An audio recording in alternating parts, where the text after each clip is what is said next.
క్రీస్తునాథుని యందు మిక్కిలి ప్రియ సహోదరి సహోదరులారా, 18వ సామాన్య ఆదివారాన్ని ఈరోజు కొనియాడుతూ ఉన్నాం. ఈనాటి పఠనాలు మన జీవితంలో ముఖ్యమైన ప్రధానాంశాలను మన ధ్యేయాలుగా కలిగి ఉండాలని, దేవుని యందే మన నమ్మకాన్ని విశ్వాసాన్ని ఉంచాలని బోధిస్తూ ఉన్నాయి. నేటి మొదటి పఠనము జ్ఞాన గ్రంథము అయిన ఉపదేశకుడు గ్రంథము నుండి ఆలకిస్తూ ఉన్నాం. వ్యర్థము అంతయు వ్యర్థము అని ఉపదేశకుడు తెలియజేస్తూ ఉన్నాడు. ఈ వాక్యం యొక్క అర్థము చాలా లోతైనది.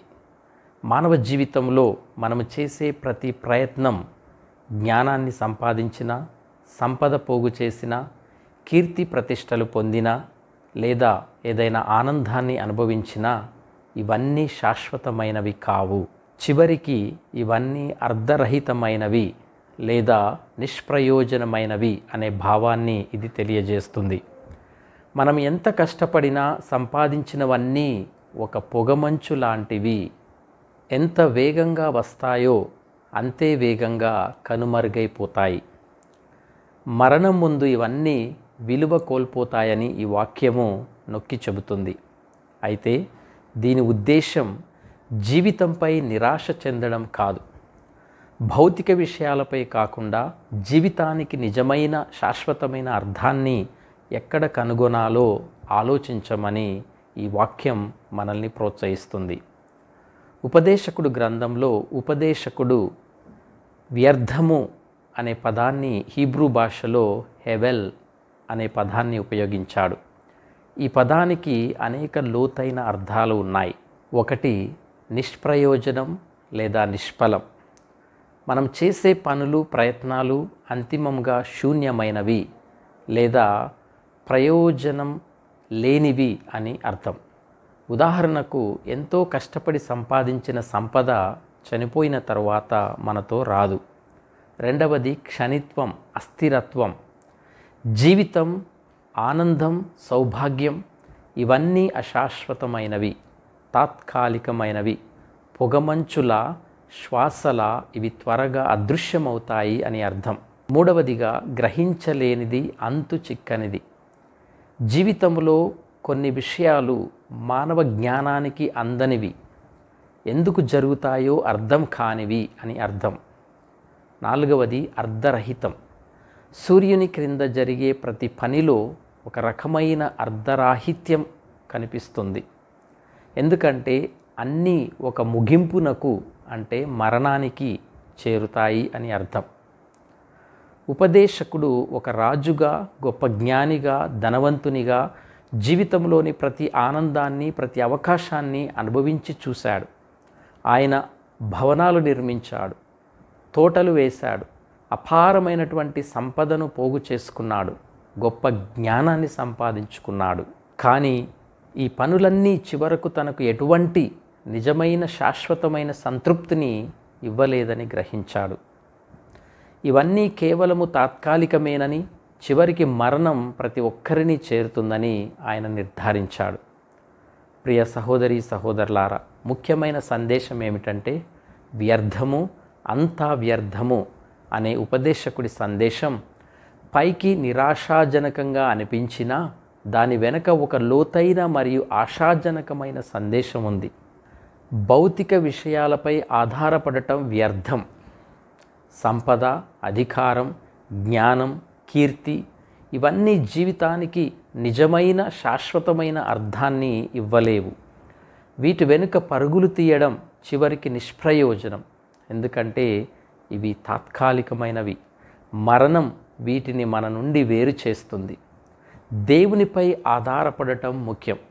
జీవితానికి నిజమైన అర్థము మరియు సంతృప్తి కేవలము దేవుని యందు, ఆయన ఆజ్ఞలను పాటించటంలోనే లభిస్తుందని ఉపదేశకుడు గ్రంథం స్పష్టం చేస్తుంది.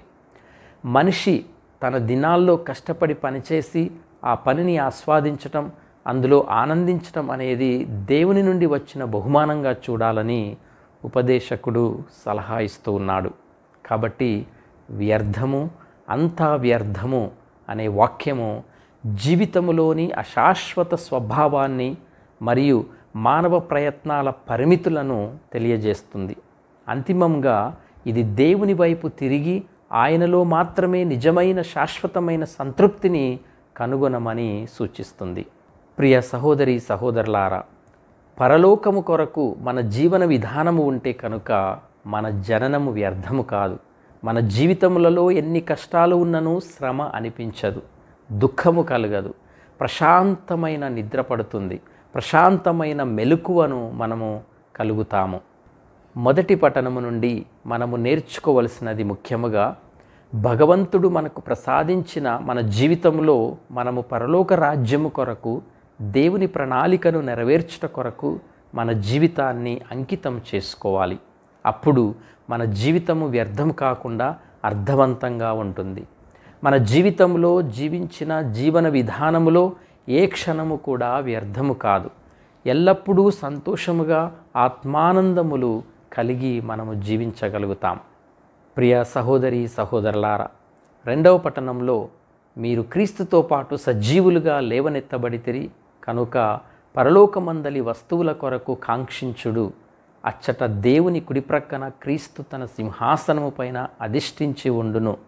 మీరు మీ మనస్సులను ఇచ్చట భూమిపై గల వస్తువుల మీద కాక అచ్చట పరలోకమునందు గల వస్తువులపై లగ్నము చేయుడు అని పౌలు గారు స్పష్టం చేస్తూ ఉన్నారు. క్రీస్తు పునరుత్థానముతో మనకు నూతన ఆధ్యాత్మిక జీవితం లభించింది.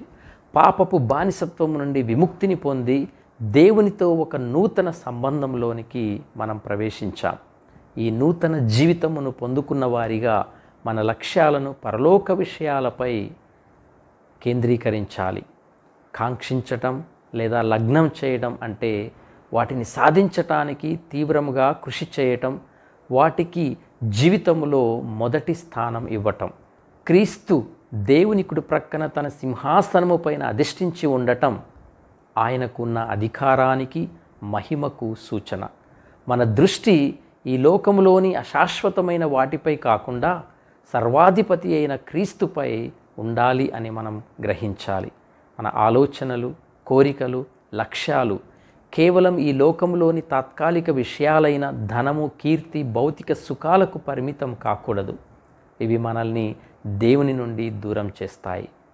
ప్రియ సహోదరి సహోదరులారా, పరలోకమందలి వస్తువులు సంపద అనగా దైవరాజ్య విలువలు, సువార్త విలువలు కలిగిన జీవితం.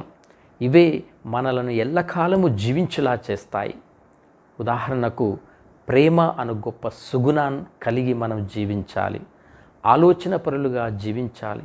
సత్ప్రవర్తన కలిగి జీవించాలి. నైతిక విలువలు కలిగి జీవించాలి. సత్యమునే పలుకవలెను.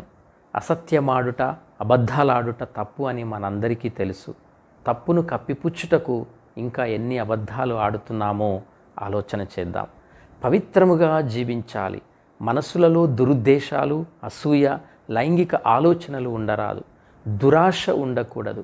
దురాశ కలిగిన వారు స్వార్థంతో జీవిస్తారు, ఎవరినీ పట్టించుకోరు. డబ్బుపై వ్యామోహం ఉండరాదు. భౌతిక వస్తువులకు అతి ప్రాముఖ్యత మనం ఇవ్వరాదు. అవినీతి ఉండరాదు. ధనాపేక్ష నుండి మీ జీవితములను దూరముగా ఉంచుకొనుడు, ఉన్నదానితో తృప్తి చెందుడు అని హెబ్రీలకు రాసిన పత్రిక 13వ అధ్యాయం 5వ వచనంలో చదువుతున్నాం. ధనం దుష్టత్వంతో సమానం. మాదక ద్రవ్యాల మాదిరిగానే డబ్బుకు బానిసలమై బ్రతుకుచూ ఉన్నాం. ఈ బానిసత్వము నుండి మనము విడుదల పొందాలి. ధనం కోసం, ఆస్తుల కోసం కన్న తల్లిదండ్రులను కడతేరుస్తున్నటువంటి రోజులు, స్వంత కుటుంబాలను, బంధువులను నిరాకరిస్తున్నటువంటి రోజులు. దేవుడు మనకు ఎంత డబ్బు ఇస్తే అంతగా దాతృత్వము కలిగి జీవించాలి. వాటిని ఇచ్చిన దేవుడు తిరిగి తీసుకోవటం ఆయనకు ఎంత సమయమో పట్టదని మనము గుర్తుంచుకోవాలి. డబ్బు, సంపదలు కలిగిండుట మంచిదే. అవి మనకు ఎంతగానో ఉపయోగపడతాయి. మన మనుగడకు అవి ఎంతో సహాయం చేస్తాయి. అయితే అతిగా వాటి కోసం ఆరాటపడటం, ఆశపడటం మాత్రం దయ్యముతో సమానం. ఉపదేశకుడు నేటి మొదటి పట్టణంలో చెప్పినట్లుగా అంతయు వ్యర్థమే. కానీ దేవునితో కూడిన జీవితము ఎప్పటికీ వ్యర్థము కాదు. ప్రతి వ్యక్తి తన జీవితానికి ఒక ధ్యేయాన్ని, ఒక ఉద్దేశాన్ని ఏర్పరచుకోవాలి. విశ్వాసులుగా మన విశ్వాసాన్ని, నమ్మకాన్ని మన సంపదలు, ఆస్తులపై కాక తండ్రి దేవునిపై ఉంచాలి. సంపదలు వస్తాయి, పోతాయి. కానీ మన ఆత్మను కాపాడుకోవటం చాలా ముఖ్యం. మన సంపదలను ఇహలోకములో కాక పరలోకంలో కూడబెట్టుకోవాలి. అప్పుడే మన ఆత్మలను కాపాడుకోగలం. ఈనాడు మనలను నాశనము చేస్తున్నవి మనలో ఉన్నటువంటి అత్యాశ మరియు స్వార్థం. వీనిని శాశ్వతముగా మనల నుండి తీసివేసినప్పుడే నిజమైనటువంటి సంపదలను మనము పొందుకోగలుగుతాం. ప్రియ సహోదరి సహోదరులారా, నేటి సుశేష పఠనం అత్యాశతో ఇహలోక సంపదలను కలిగి ఉండటం వలన జీవితము పరిపూర్ణము కాదని తెలియజేస్తుంది. సంపదలు సంతోషాన్ని ఇచ్చినను శాశ్వతమైన ఆనందాన్ని మనకు ఇవ్వలేవు. మన ఆత్మకు ఆనందాన్ని ఇవ్వలేవు. ధనికుడు తన నమ్మకాన్ని దేవునిపై కాక తనపైనే ఉంచాడు. తన భవిష్యత్తును తనే రూపొందించుకోగలడని అనుకున్నాడు. తనకున్న సంపదలు తన జీవిత విజయానికి సూచనలుగా భావించాడు. నేటి సుశేషం మన జీవితంలో ధనానికి మరియు ప్రాధాన్యతలకు సంబంధించిన ఒక కీలకమైన సత్యాన్ని వెల్లడిస్తుంది. మనమందరం సంపదను కూడబెట్టడానికి ప్రయత్నించే లోకంలో జీవిస్తూ ఉన్నాం. అది ఆర్థిక సంపద కావచ్చు, వస్తువులు కావచ్చు, లేదా సామాజిక హోదా కావచ్చు. అయితే యేసు ఈరోజు మనకు చెప్పిన ఉపమానం మనకు నిజమైన సంపద అంటే ఏమిటో మరియు మన హృదయాలు ఎక్కడ ఉండాలో పునరాలోచించుకోమని సవాలు చేస్తుంది. జనసమూహము నుండి ఒక వ్యక్తి యేసును తన సోదరునితో వారసత్వాన్ని పంచుకోవాలని కోరుతూ ఉన్నాడు. యేసు లోక సంబంధమైన విషయాలలో జోక్యం చేసుకోకుండా మరింత లోతైన ఆధ్యాత్మిక సత్యాన్ని బోధించటానికి ఈ అవకాశాన్ని ఉపయోగించుకుంటూ ఉన్నాడు. ఈ సందర్భంగా యేసు ధనవంతుడైన అవివేకి లేదా లోబి వాని గురించిన ఉపమానాన్ని చెబుతూ ఉన్నాడు. ఈ ధనవంతుడు తన పొలాల నుండి సమృద్ధిగా పంటను పొందినప్పుడు ఆనందించాడు. అప్పుడు అతను, నేను ఏమి చేయాలి, నా పంటను నిల్వ చేయటానికి నాకు చాలినంత స్థలము లేదు అని ఆలోచిస్తూ ఉన్నాడు. అతనికి పరిష్కారము త్వరగానే లభించింది. తనకు ఉన్న కొట్లను కూల్చివేసి పెద్దవి కట్టించి తన ధాన్యాన్ని, వస్తువులను అక్కడ నిల్వ చేసుకోవాలని అనుకున్నాడు. అప్పుడు అతను తనతో ఇలా అనుకుంటూ ఉన్నాడు, నా ప్రాణమా, నీకు అనేక సంవత్సరములకు చాలిన విస్తారమైన ఆస్తి, గొప్ప సంపదలు ఉన్నవి. సుఖపడుము, తినుము, త్రాగుము, సంతోషించుము. ప్రియ సహోదరి సహోదరులారా, ఈ వ్యక్తి ఆలోచనలు మనకు తప్పుగా అనిపించవచ్చు. ఒక రకంగా ఇది తెలివైన నిర్ణయంలా మనకు అనిపిస్తుంది, భవిష్యత్తు కోసం ప్రణాళిక వేసుకోవటం. అయితే యేసు ఈ వ్యక్తిని అవివేకి అని ఎందుకు పిలిచారు? ఎందుకంటే అతను తన ఆత్మకు ఏమీ చేయలేదు. అతను పూర్తిగా లోక సంబంధమైన తాత్కాలిక విషయాలపై మాత్రమే దృష్టి పెట్టాడు. అతను తన భవిష్యత్తును తన ధాన్యము మరియు వస్తువులలో మాత్రమే చూశాడు. కానీ అతని నిజమైన భవిష్యత్తు దేవునితో ఉందని మర్చిపోయాడు. ఓరి అవివేకి, ఈ రాత్రికే నీ ప్రాణములు తీసివేయబడును అని దేవుడు రాత్రి అతన్ని ప్రాణాన్ని కోరుతూ ఉన్నాడు. కీర్తనలు 93వ వచనంలో ఇలా చదువుతూ ఉన్నాం, నీవు నరులను మట్టిగా మార్చెదవు, నరులారా మీరు మరలా మన్నై పొండు అని పలికెదవు. ప్రియ సహోదరి సహోదరులారా, అప్పుడు ఆ ధనవంతుడు కూడబెట్టినవన్నీ ఎవరివి అవుతాయి? అతనికి ఏమాత్రమూ ఉపయోగపడవు. కాబట్టి ఉపమానము నుండి యేసు ముగింపు మాటలు చాలా కీలకం. తన కొరకు ధనము కూడబెట్టుకొని వారి పరిస్థితి ఇట్లే ఉండును, వారు దేవుని దృష్టిలో భాగ్యవంతులు కారు అని చెప్పారు. ఈ వచనాలు మనకేమి బోధిస్తూ ఉన్నాయంటే, మొదటిగా ధనము యొక్క క్షణభంగురత్వం. ప్రపంచంలోని సంపద మనకు ఎంత ఆకర్షణీయంగా కనిపించినా క్షణభంగురమైనది. అది దొంగలచే దొంగలించబడవచ్చు, తెగులుచే నాశనము కావచ్చు, లేదా మార్కెట్ కూలిపోయినప్పుడు దాని విలువను కోల్పోవచ్చు. ఇంకా ముఖ్యముగా అది శాశ్వతముగా మనతో ఉండదు. మరణం వచ్చినప్పుడు మనం ఏది మన వెంట తీసుకొని వెళ్ళలేము. నిజమైన భద్రత వస్తువులలో కాదు, దేవునిలో ఉంది. భూలోక సంపద అనిశ్చితమైనది, అస్థిరమైనది, తాత్కాలికమైనది. వాటిపై మన భవిష్యత్తును నిర్మించుకుంటే అది ఇసుక పునాదిపై ఇల్లు కట్టుకోవటం లాంటిది. రెండవదిగా దేవునిపై ఆధారపడటం. ధనవంతుడైన అవివేకి తన సొంత ప్రణాళికలు మరియు అతని సొంత సామర్థ్యాలపై ఆధారపడ్డాడు. అతను దేవుని గురించి ఒక్క మాట కూడా చెప్పలేదు. మనం కూడా తరచుగా మన సొంత బలంపై, మన సొంత సంపాదనపై లేదా మన పొదుపుపై ఆధారపడతాం. అయితే మనకు జీవనం ఇచ్చేది మరియు మన ప్రతి అవసరాన్ని తీర్చేది దేవుడేనని మనము గుర్తుంచుకోవాలి. మూడవదిగా పరలోకములో సంపదను కూడబెట్టడం. దేవుని ఎడల ధనవంతుడు కాక తన కొరకే ధనము కూర్చుకొనువాడు అట్టివాడే అనే మాట మనకు ఒక స్పష్టమైన దిశానిర్దేశం చేస్తుంది. మన శక్తిని మరియు సమయాన్ని భూమిపై సంపదను కూడబెట్టడానికి బదులుగా మనము పరలోకములో సంపదను కూడబెట్టాలి. పరలోకములో సంపదను కూడబెట్టడం అంటే బ్యాంకు ఖాతా తెరవటం కాదు. ఇది మన హృదయాన్ని, సమయాన్ని, శక్తిని, వనరులను దేవుని రాజ్యం కోసం, ఇతరుల కోసం ఉపయోగించటాన్ని సూచిస్తుంది. పరలోకములో సంపదను కూడబెట్టడం అంటే ప్రియ సహోదరి సహోదరులారా, దాన ధర్మాలు చేయటం, ఇతరులకు, ముఖ్యంగా పేదలకు మరియు అవసరమైన వారికి సహాయం చేయటం ద్వారా మనం యేసును సేవించినట్లు అవుతుంది.